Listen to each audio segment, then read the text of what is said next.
할렐루야. 말씀의 소리, 기도의 소리, 찬양의 소리로 하나 되는 소리하라 교회 주일 예배를 하나님께 드리도록 하겠습니다. 먼저 사도신경으로 우리들의 신앙을 고백하겠습니다.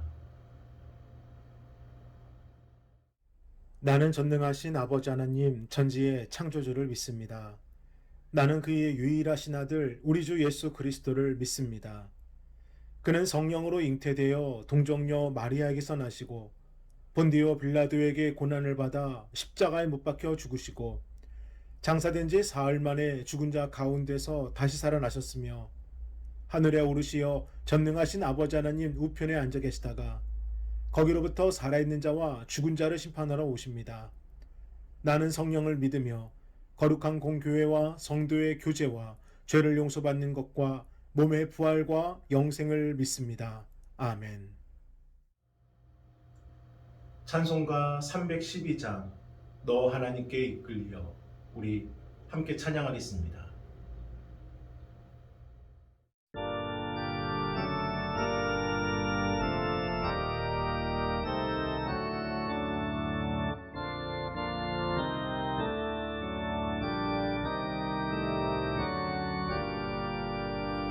너 하나님께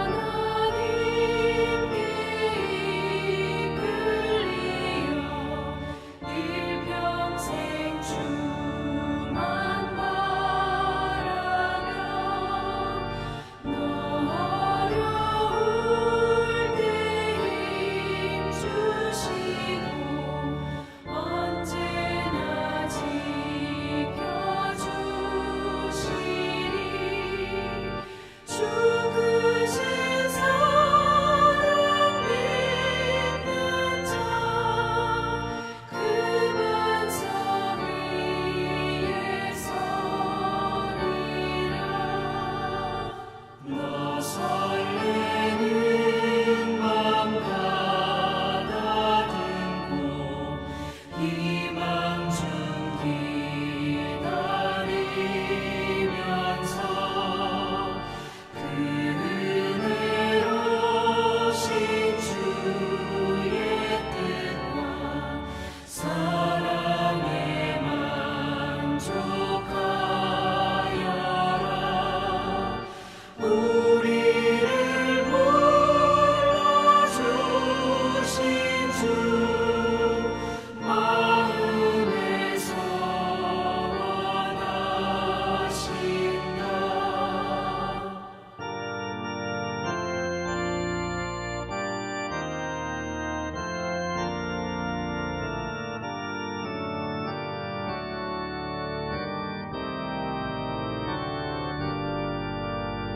주 찬양하고 기도하며 내 몸 힘써다하라 주 약속하신 모든 은혜 내게서 이루어지리라 참되고 의지하는 자 주께서 기억하시리 아멘.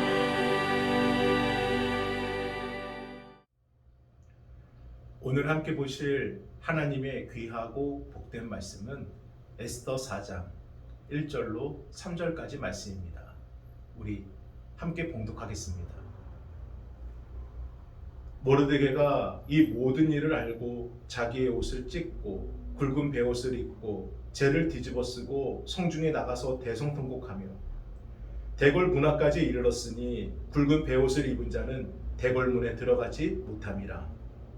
왕의 명령과 조서가 각 지방에 이르매 유다인이 크게 애통하여 금식하며 울며 부르짖고 굵은 베옷을 입고 재에 누운 자가 무수하더라.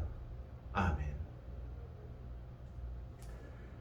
여러분은 길가에 서 있는 이 잡초를 뽑아 보셨습니까?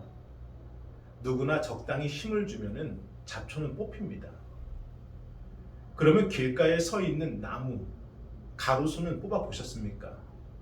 적당히 힘줘서는, 아니 작정하고 힘을 줘도 절대 뽑히지 않아요.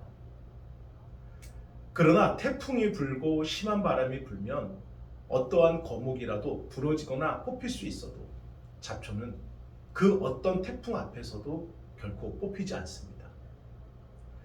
잡초는 겉으로 보이는 줄기에 무려 4배 이상의 뿌리가 땅속 깊이 박혀 있어서 어떤 강한 바람이 불어도 흔들릴지언정 끝까지 견딜 수가 있고, 설사 줄기가 잘린다고 해도 땅속 깊이 박힌 뿌리가 있기에 다시 자라나게 됩니다. 이것은 우리의 삶도 마찬가지입니다. 살다 보면 우리 인생과 가정에 예상치 않은 거센 모래바람이 불 때가 있어요. 그러나 그 인생과 그 가정에 심겨진 신앙의 뿌리가 굳건하게 박혀 있으면 비록 흔들릴지라도 결코 무너지지는 않습니다. 그래서 성경은 강한 비바람 앞에서도 굳게 박힌 믿음의 뿌리로 버티고 버틴 인생들을 보여주는데, 그 대표적인 인물들이 오늘 본문에 등장하는 모르드게와 에스더입니다. 먼저 에스더는 바벨론의 포로로 끌려온 베냐민 사람 아비하일의 딸로, 그는 일찍이 부모님을 여의고 사촌오빠 모르드게의 손에서 자라나게 됩니다. 그리고 모르드게는 페르시아의 왕궁의 입구를 지키는 하급 관리로 하나뿐인 혈육 에스더를 정성껏 돌보며, 에스더야, 우리는 비록 포로로 끌려왔지만 하나님의 백성이야. 그리고 우리는 반드시 하나님의 땅에 돌아가게 될 거야. 늘 신앙을 지키며 서로를 의지하고 함께 살아왔습니다. 그런데 어느 날 페르시아 왕궁에 도저히 예상하지 못했던 일이 벌어지게 됩니다. 바로 페르시아의 왕후 와스디가 폐위당한 거예요. 왕이 어떤 모임에서 자신의 아내의 미모를 자랑하고 싶어서 왕후를 불렀는데, 아니 그 왕후가 그 명령을 거부했다는 겁니다. 그러니 왕은 너무나도 화가 났고 주변에서 지켜보던 신하들은 왕이시여, 이거 절대 넘어가면 안 됩니다. 이대로 가만히 계시면 사람들이 왕을 우습게 할 겁니다. 난리에 난리를 치니까 할 수 없이 왕후를 폐위시켜 버립니다. 그리고 얼마 뒤에 새로운 왕후를 뽑는 이 공식적인 조서가 내려왔는데, 그 선발의 기준이 재력도 아니고 또 가문도 아니고 권력도 아니고 그렇다고 또 출신도 아닌 일단 아리따운 처녀, 우선 미모가 출중한 처녀들로 선발을 한다는 것입니다. 그 순간 모르드게는 딱 감이 왔습니다. 그래, 기회가 왔다. 왜냐하면 에스더가 이뻐요. 너무나도 이뻐요. 에스더를 처음 소개하는 에스더서 2장 7절을 보면은요, 에스더를 이렇게 소개합니다. 용모가 곱고 아리따운 처녀라. 대체 얼마나 이뻤길래 성경에서도 에스더가 곱고 아리따다고 이렇게 기록한 것일지. 그런데 사실 모르드게의 솔직한 마음은 그것이 아니에요. 페르시아 왕의 마음을 얻을 수만 있다면 다시 모든 것을 회복시킬 수가 있다.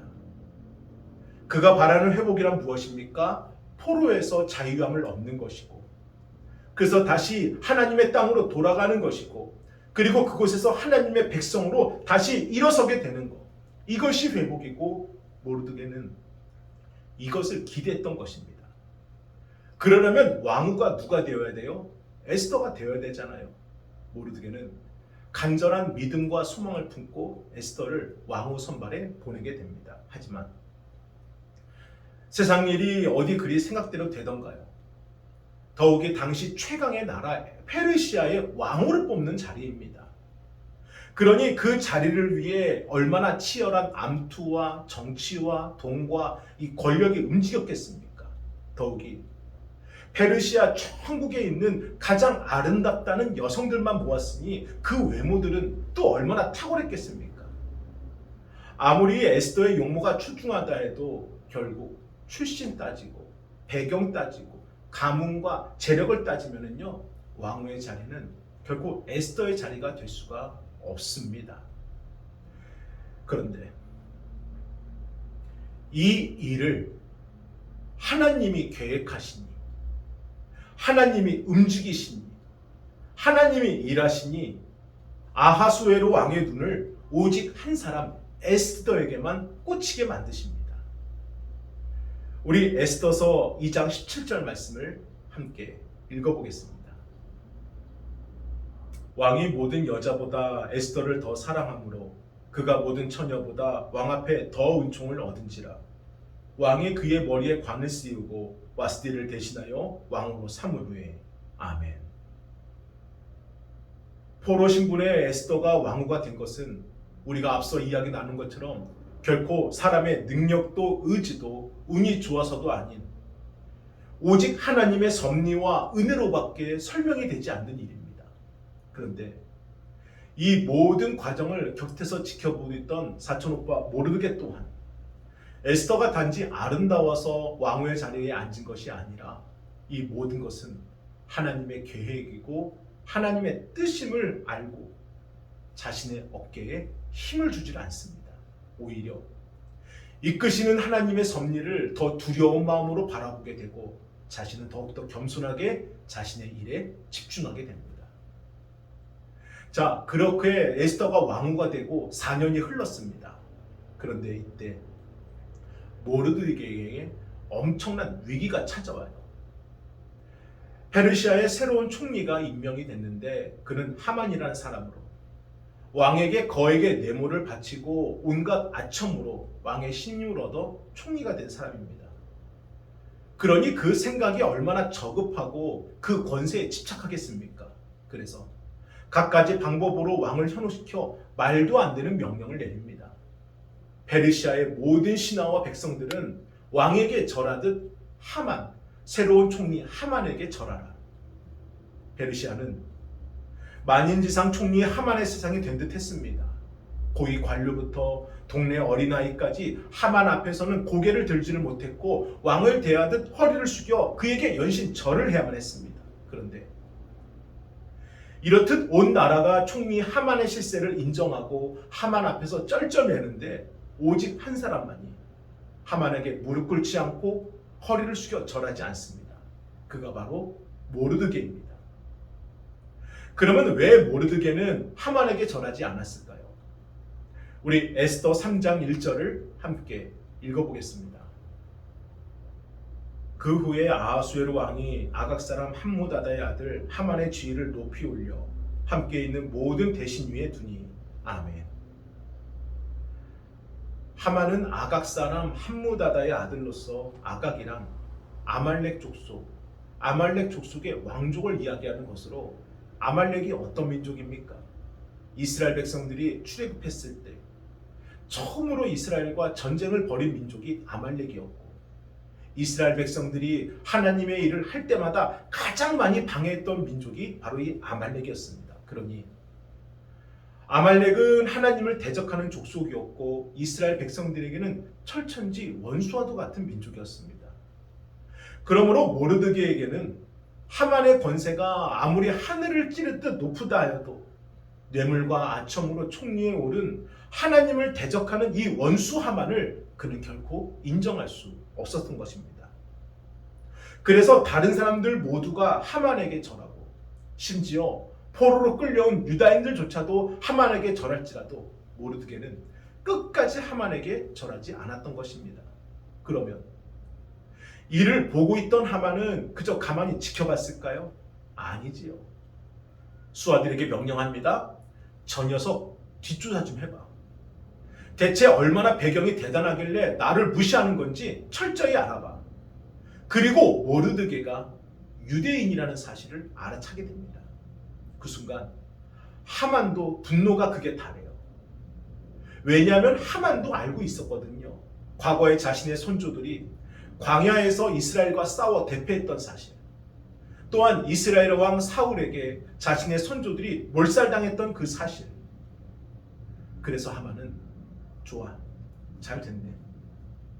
이번 일을 핑계로 이 페르시아 안에 있는 모든 유다인들을 죽이자. 그리고 즉시 왕을 찾아가 왕을 교묘하게 속입니다. 왕이시여, 제가 알아보니까 왕에게 충성하지 않는 불순분자들이 너무나도 많습니다. 그들의 충성은 거짓이고 그들은 호신탄탄 반란을 일으켜 왕의 자리를 뺏으려 합니다. 저에게 정권을 맡겨주시면 제가 그들을 발벌세곤하여 왕의 자리를 지켜드리겠습니다. 결국 왕은 하만의 꾀인과 소민에 넘어가 그에게 정권을 부여줬고, 하만은 페르시아 전역에 왕의 명령으로 조서를 내립니다. 우리 에스더 3장 13절을 함께 읽어보겠습니다. 이에 그 조서를 역졸에게 맡겨 왕의 각 지방에 보내니 12째 달 곧 아달월 13일 하루 동안에 모든 유다인을 젊은이, 늙은이, 어린이, 여인들을 막론하고 죽이고 도륙하고 진멸하고 또 그 재산을 탈취하라 하였고. 아멘. 조서의 내용은 이렇습니다. 페르시아 내에 머물고 있는 모든 유다인, 남녀노소를 불문하고 그들을 죽이고 그들의 재산을 뺏으라는 것입니다. 그런데 총리 하만의 분노와 그의 마음의 그 악함이 얼마나 심각했던지 이 조서를 내려서 발표한 것은 1월 13일이고 정작 그대로 행하겠다, 유대인들을 다 죽이겠다는 그 디데이는 앞으로 11개월 뒤인 12월 13일입니다. 그러면 왜 이래도 급하게 조서를 만들어서 전국에 뿌린 것일까? 역사 문헌을 보면 당시 페르시아의 행정 조직은 그 규모와 움직임이 대단했습니다. 그래서 왕이 어떠한 명령을 내리든 페르시아 전역, 저 시골 땅 끝까지도 딱 15일이면 다 전달이 됐다고 해요. 그런데 보통 한두 달 전에 법령을 발표하고 이런저런 사전에 준비를 한 후에 법을 시행하는 것이 일반적인데 왜 하만은 11개월 전에 법령을 발표한 것일까? 이것은 아주 사악한 그의 계략이 담겨 있습니다. 유대인들에게 공포를 심어주고 살아가는 삶의 소망을 절망으로 바꾸어주고 하나님을 믿는 믿음을 원망으로 바꾸고, 그래서 그들의 마음과 신앙을 철저히 무너뜨리려는 아주 악한 계략이 품어 있었습니다. 그리고 그 속에 담겨진 더 큰 목적은 너희가 만약 유대인이라는 신분을 버리고 하나님의 백성을 부인한다면, 너희들이 갖고 있는 그 신앙을 부정하고 너희들의 근본을 거부한다면 내가 살려주리라. 마치 일본이 일제시대 때 우리 민족을 향해서 펼쳤던 그 민족 말살 정책과도 같은 취지인 것입니다. 그러니 이 왕의 조서를 들은 유대인들의 마음이 어떻겠습니까? 마음이 낙심되고 통곡할 수밖에 없습니다. 그러면서 이 사태를 논하는 자리에서 두 가지 의견으로 나뉘어지게 돼요. 첫째는 일단 살고 보자. 아니, 살아있어야지 믿음도 지키고 신앙도 지키는 것이지. 고향 떠나 여기서 죽으면 무슨 소용이 있겠어. 우리 잠시만 하나님을 부인하고 여기 있는 동안만 유대인임을 포기하자. 총리 하만이 원한 대로 타협하자는 의견들이 앞섰습니다. 그리고 둘째는 안 된다. 아니, 어떻게 우리의 신앙과 존재의 근본을 부인하고 버릴 수가 있느냐. 우린 하나님의 백성인데 어떻게 하나님을 모른다 할 수 있느냐. 이렇게 의견이 그들 안에서도 갈리고 충돌할 때 그들의 리더격이었던 모르드게는 어떤 선택을 하느냐. 우리 오늘 본문 에스더 4장 1절과 2절을 함께 읽어보겠습니다. 모르드게가 이 모든 일을 알고 자기의 옷을 찢고 굵은 베옷을 입고 재를 뒤집어 쓰고 성중에 나가서 대성통곡하며 대궐 문화까지 이르렀으니 굵은 베옷을 입은 자는 대궐문에 들어가지 못함이라. 아멘. 성경을 보면 굵은 베옷을 입었다라는 이런 표현이 종종 등장하는데, 굵은 베옷을 입었다는 것은 이스라엘 백성들이 큰 죄를 회개할 때, 국가적 위급 상황에 놓여서 하나님께 탄원할 때 그들이 행했던 전통적인 방법이었습니다. 그런데 모르드게가 페르시아의 관료임에도 불구하고 굵은 베옷을 입고 모두가 다 지켜보는 성중에 나가서 대성통곡하며 기도했다는 것은 지금 사태의 심각성이 중차대하다는 것입니다. 아니 그러면 왜 모르드게는 왕후가 된 에스더를 먼저 찾아가지 않았을까요? 이것은 왕과 관련된 일이잖아요. 그러면 왕 옆에 동생 에스더가 있으니 누구보다도 에스더를 먼저 찾아가서 문제를 논의하고 사태를 수습하는 게 가장 확실하고 빠른 길인데 왜 혼자서 굵은 베옷을 입고 성중에 나가 대성통곡하며 하나님을 찾았던 것인가? 여기에는 믿음의 뿌리가 깊은 사람만이 보여줄 수 있는 원칙이 있습니다.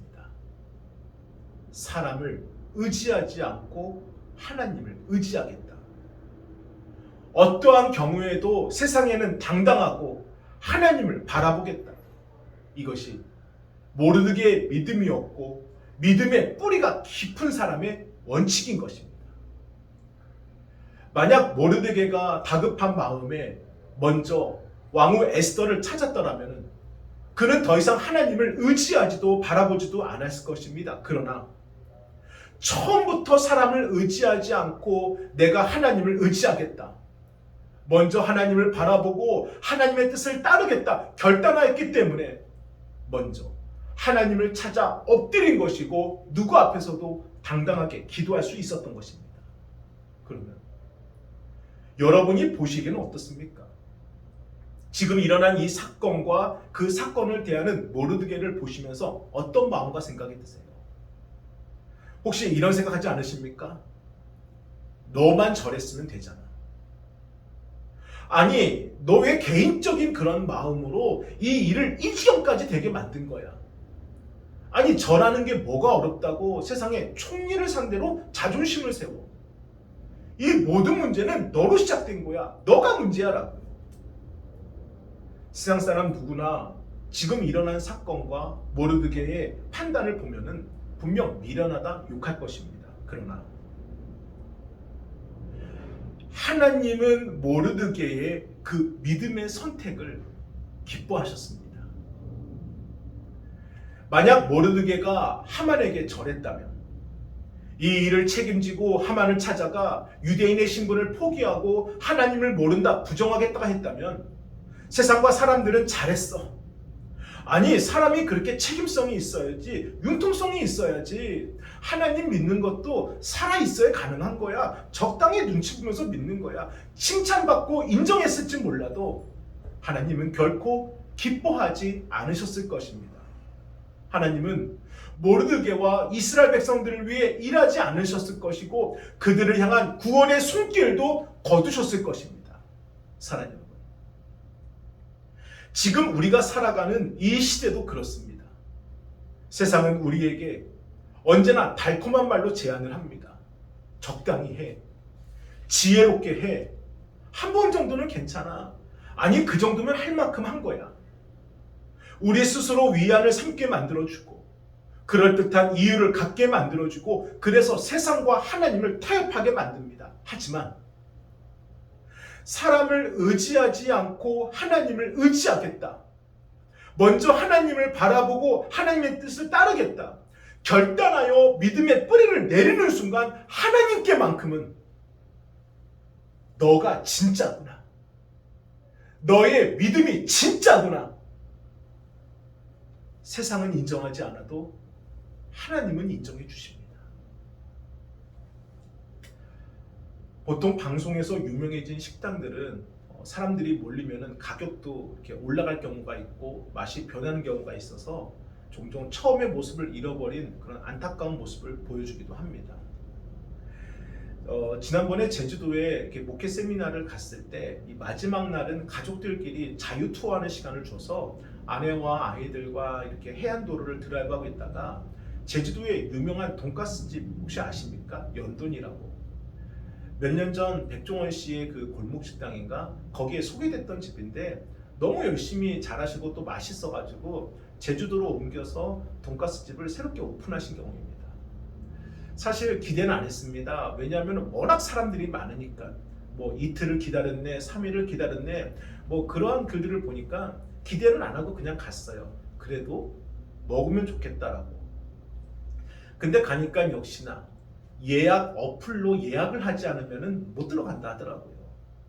그래서 아쉬움에 발길을 돌리려고 이렇게 보는데 연돈 가게 옆에 조그만 커피숍처럼 창문 하나가 나와 있는 돈까츠 이렇게 판매하는 데가 있더라고요. 그래서 딱 보니까 예전에 방송에서 이렇게 돈가스가 너무 유명해서 돈가스를 또 튀기는 이렇게 또 새로운 간식가처럼 돈까츠를 만들었다는 얘기가 기억났는데 우리 그러면 아쉽지만 여기까지 왔으니 저거라도 사 먹자. 그래서 아내랑 둘째 아들이 가서 돈까츠를 사러 갔는데 세상에나 아내도 처음에 몰랐다 하더라고요. 그런데 아무도 없어요.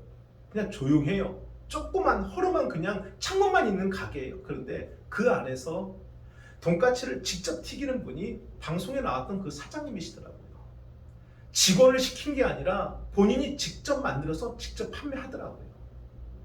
그래서 저희 둘째 아들도 그분을 알아봐서 기념사진도 찍고 오고 돈까츠를 먹었는데 진짜 겉은 바삭하고 속은 촉촉한 겉바속촉, 그게 진짜 딱 맞는 말이더라고요. 정말 맛있었습니다. 그런데 아내나 저나 정말 감동받은 것은 뭐냐면은 그렇게 방송에 나오고 유명해지고 많은 돈을 벌었음에도 사람을 시키고 처음의 모습을 열정을 잃어버린 것이 아니라 그 조그만 가게 안에서 땀 뻘뻘 흘리며 본인이 직접 돈까츠를 구워가지고 손님들을 상대하면서 나눠주는 모습에 감동을 받은 겁니다.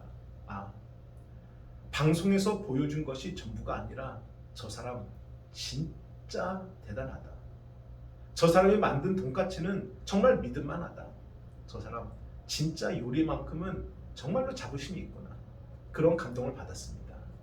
사랑하는 여러분, 신앙생활도 그렇습니다. 정작 인생에 태풍이 불 때, 비바람이 몰아칠 때 평소에 융통성 있게 신앙생활 잘한다고 칭찬해준 사람들이 우리를 도와줄까요? 아니면 대충 적당히 딱 한 번만 이렇게 늘 타협했던 그 믿음이 우리를 세워줄까요? 아닙니다. 어떤 경우에도 하나님과 나와의 관계를 타협하지 않고 때론 그런 믿음이 바보처럼 답답하다 소리 들어도 그렇게 신앙생활 했을 때 우리의 인생의 위급한 순간 너가 진짜구나, 너의 믿음이 진짜였구나, 우리를 인정해 주셨던 하나님이 우리를 도와주신다는 겁니다. 물론 신앙의 유연함은 당연히 있어야 됩니다. 어떤 초등학교 1학년 엄마가 이렇게 학교 상담을 갔는데 선생님이 심각한 말씀을 하시는 거예요. 아이의 학습 그 성취도가 너무 낮다라는 겁니다. 그런데 이 어머니는 자신이 평소에 알던 유명한 이 예언하는 분이 있는데 그분이 우리 아이를 축복기도 해주며 이 아이는 초등학교 3학년부터 공부를 잘할 거라고 말했다고. 그래서 자기는 지금 별 문제 신경 안 쓴다고 이렇게 말했다는 거예요. 근데 선생님께서 어떤 검사지를 보여주면서 어머니, 사실은 이 아이 귀 속에 기지가 너무나도 많아서 제대로 들리는 청력이 보통 아이들보다 상당히 떨어진다는 겁니다. 그러니 선생님이 무슨 말을 해든 그 귀지 때문에 들리진 않으니 아이가 집중 못한다는 거예요. 그리고 또 몇 년 전에 방송에도 나온 거 기억하십니까? 어린 여자아이가 이렇게 위에 생긴 종양 때문에 고생을 하는데 이 아이가 고통스럽게 병원에 보내달라고 병원 가고 싶다고 말을 해도 그 부모님은 하나님께 기도하면 된다고, 하나님이 너의 병 낫게 할 거라고 끝까지 버티다가 결국 그 종양이 병원 갔으면은 제거할 수 있는 것이 악성이 되어서 고통 가운데 울부짖는 그 아이가 방송에 나온 적도 있습니다. 신앙을 지키라는 것은 이러한 잘못된 믿음으로 지키라는 것이 아닙니다. 신앙을 지키라는 것은 복음의 진리를 지키라는 거예요. 그리고 신앙의 유연성은 그 복음의 진리 안에서의 유연함을 말하는 겁니다. 복음의 진리를 벗어나고 복음의 진리를 자의적으로 해석하고 복음의 진리를 마음대로 타협하는 것, 그것이 신앙을 벗어나는 겁니다. 그러면 복음의 진리란 무엇일까요? 우리 요한복음 3장 16절의 말씀을 함께 읽어보겠습니다. 하나님이 세상을 이처럼 사랑하사 독생자를 주셨으니 이는 그를 믿는 자마다 멸망하지 않고 영생을 얻게 하려 하심이라. 아멘. 요한복음 14장 6절로 이어서 읽어보겠습니다. 예수께서 이르시되 내가 곧 길이요 진리요 생명이니 나로 말미암지 않고는 아버지께로 올 자가 없느니라. 아멘. 사랑하는 여러분, 비바람이 몰아칠 때 사람들에게 붙들리지 마시고 하나님께 붙들리시기를 바랍니다. 그때 하나님이 우리를 위해 일하시고 우리의 믿음의 뿌리가 깊이 뿌리 내리는 순간입니다. 이 순간 나를 위해 세상과 하나님과의 관계를 타협하지 않으리라. 내 비록 손해 볼지언정 내가 그래도 먼저 하나님을 바라보리라. 우리가 예수님을 믿고 예수님을 향해 믿음의 뿌리를 내리면 하나님은 그때부터 우리를 위해 일하여 주십니다. 그리고 가장 힘든 순간, 사랑하는 아들아, 사랑하는 딸아, 내 믿음이 진짜였구나, 하나님이 인정해 주십니다. 저는 오늘도 우리들의 삶과 우리들의 가정에 믿음의 뿌리를 내리는 그 결단이 저와 여러분에게 세워지게 되길 주님 이름으로 축복합니다. 아멘. 기도하시겠습니다. 거룩하신 주여 감사합니다. 어떠한 경우에도 하나님과 나와의 관계를 타협하지 아니하고 어떠한 경우에도 끝까지 하나님을 먼저 바라보는 저희가 될 때 믿음의 뿌리가 깊이 박히게 됨을 믿습니다. 하나님께 인정받는 신앙, 하나님이 좋아하시는 신앙, 그것이 우리의 믿음의 뿌리가 되게 축복하여 주옵소서. 주여 감사합니다.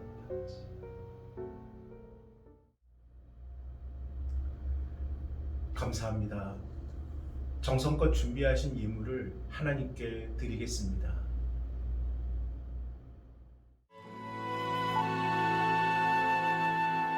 이 세상을 살아가는 동안에 나의 힘을 의지할 수 없으니 기도하고 낙심하지 말 것은 주께서 참 소망이 되심이라. 하나님의 꿈이 나의 비전이 되고 예수님의 성품이 나의 인격이 되고 성령님의 권능이 나의 능력이 되길 원하고 바라고 기도합니다.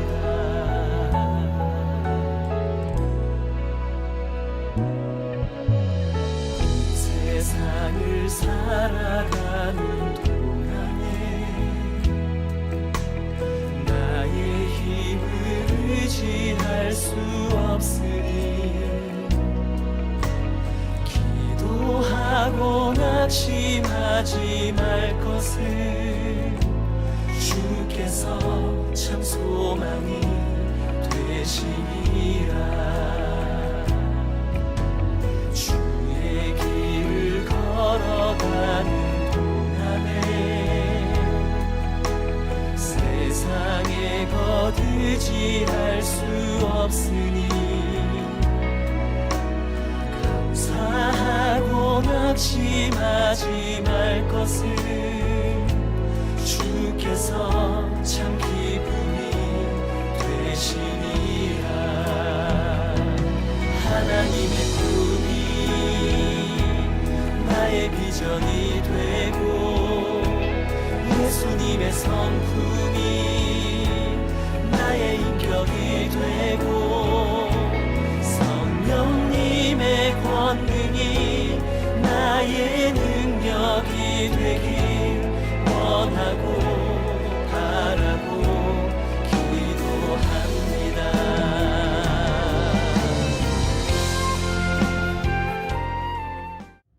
죽도록 예배를 마치겠습니다. 이제는 우리 주 예수 그리스도의 은혜와 하나님의 그 크신 사랑하심과 성령님의 감화감동 역사하심이 믿음의 뿌리를 내리고 끝까지 주님 곁에 머무는 우리 성도들 위에 이제로부터 영원토록 함께 하시길 간절히 축원하옵나이다. 아멘.